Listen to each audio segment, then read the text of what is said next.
Guys, kain tayo. Ayan o. Yung ating ulam for today is ampalaya. Nagluto ako ng ampalaya guys. Ayan. Pagkatapos kong mag-live ng 4 na oras, nagutom ako kahit nag-almusal ako ng umaga. Nag-almusal nga ako kasi para hindi nga ako magutom. Dahil alam ko hahabaan ko yung LS ko dahil nga para sa WH.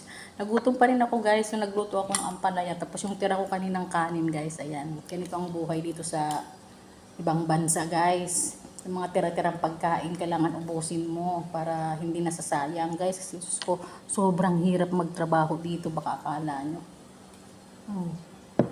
Guys, kaan tayo. Maraming salamat nga pala guys, shoutout sa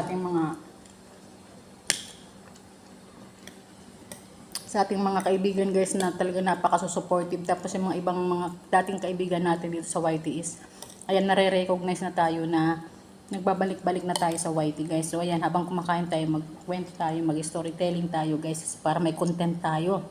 Hindi tayo puro live lang. Dahil nga gusto ni YT wala nang edit yung mga video natin. Hindi wala nang edit. Mas maganda nga dahil, di ba? Less pagod, less oras na makukonsume natin guys. Pagkatapos nating mag-video, edi upload na natin kung yan ang gusto ni YT, di ba? Yun, kasi mamaya mag-edit pa tayo tapos hindi naman nagustuhan ng YT tapos mapahamak pa yung channel natin. Yun, ganito na lang gawin natin. Kumbaga, pagka-shoot natin ng video, upload agad natin, wala nang edit. Kung bahala na kung anong mga mali-mali yung natin, kung may mga mali or mga bakil na sinasabi natin, hayaan mo na yan. Yun ang gusto niya eh. Diba maganda nga yun, makakatipid ka ng oras.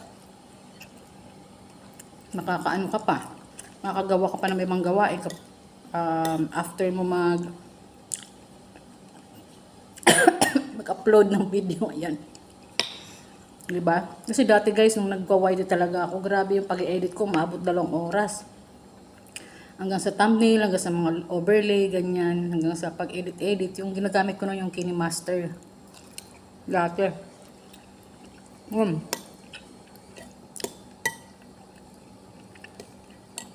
Ngayon, nagbabalik-balik na ako. Hindi na tayo mag-edit guys. Ganito na yung mga video natin. Kung ano na lang tong na-video natin, edi yun na lang din yung upload natin. Ganon. Napakatahimik dito guys. Sa magandang maganda mag-record ng video dito kasi napakatahimik. Ako lang mag-isa. Kaya wala kang ibang ingay na marinig katulad ng dati na sa Pinas ako. Diyos ko.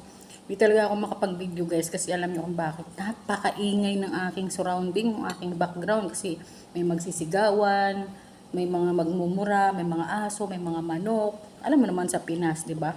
E dito wala kang manok dito na maririnig. Minsan may titilaok na manok sa Pinas. Diyos ko po. Di ba? Sino mga nakaka-relate dyan ng mga nasa Pinas na mga nagbablog? Ganon. May mga nga. Guys, samantalahin ko na nandito pa ako sa lugar na to na matahimik.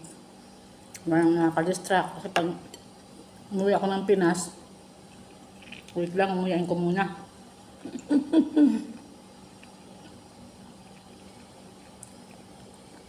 Pag umuwi ako ng Pinas, gano'n na naman yung background na maririnig ko. Guys, sobrang ingay talaga kasi may mga batang naglalaro, nagsisigawan, nagmumurahan.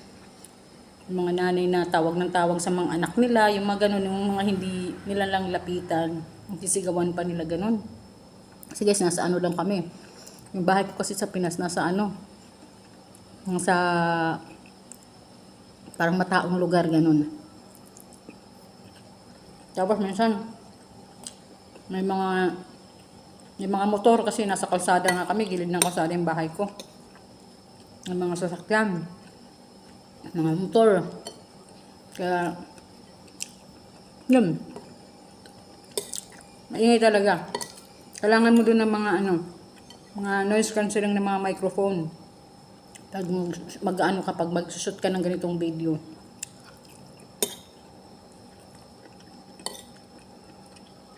Ayun guys. Maubos ko na yung pagkain ko.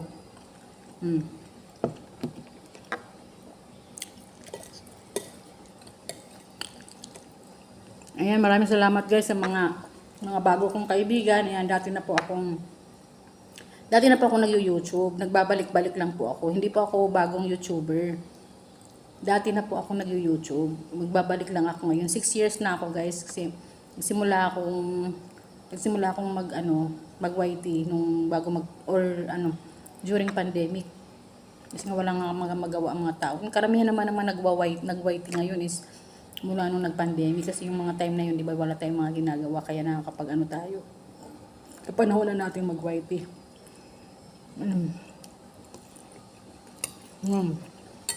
Kaya, may mga kaibigan ako, mga ilan dito sa YT na nakita kong active, pero yung karamihan naman wala na. Pero, marami pa naman mga bagong kaibigan na pwede natin puntahan sa mga LS nila. Pwede tayo makipagkaibigan, pwede tayo mga isda. And then, pag sila naman yung nagla-live, puntahan din naman natin sila. Yung ganun, suportahan lang ba? Ganun. Sayang din eh. Kung naghahanap ba naman tayo ng pagkakakitaan extra, pero mahirap din gawin natin full time to eh. Unless na talagang matalino ka at meron ka talagang nakikitang yung i-content mo na talagang yun lang i-content mo at saka magpo-focus ka talaga. Ayun talagang gawin mong hanap buhay itong YT, kikita ka talaga. Pero kung katulad lang sa akin, hindi man talaga ako content creator na professional, kung ano-ano lang mga naiisip kong i-video, ay pang ano-ano ko lang to, pang sideline ko lang. Tsaka minsan dami ko rin mga iniintindi.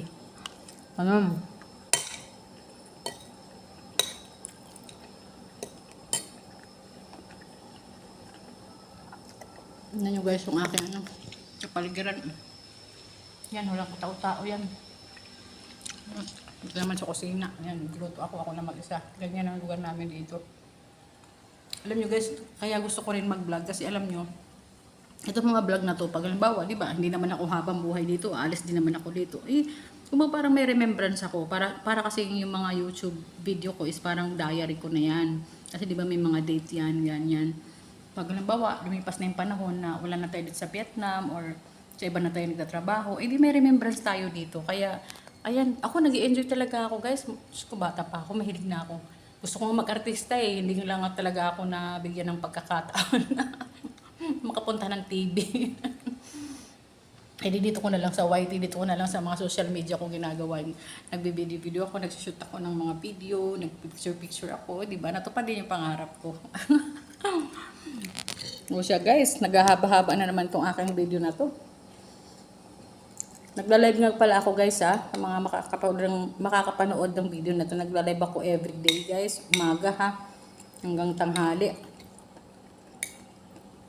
Pero kung may oras naman tayo sa gabi at magandang internet natin, nagla-live din ako sa gabi. Ayun guys, thank you so much. Yan lang yung aking kwento habang ako'y kumakain guys. Maraming salamat sa mga support. Sa aking mga bagong kaibigan, welcome sa channel ni Bisali TV. Ako makakaasa kayo 100% din ang bibigay kong suporta sa inyo. Ayan, thank you so much guys. Bye-bye everyone. See you again in my next vlog and mga live streaming. Thank you. Bye-bye.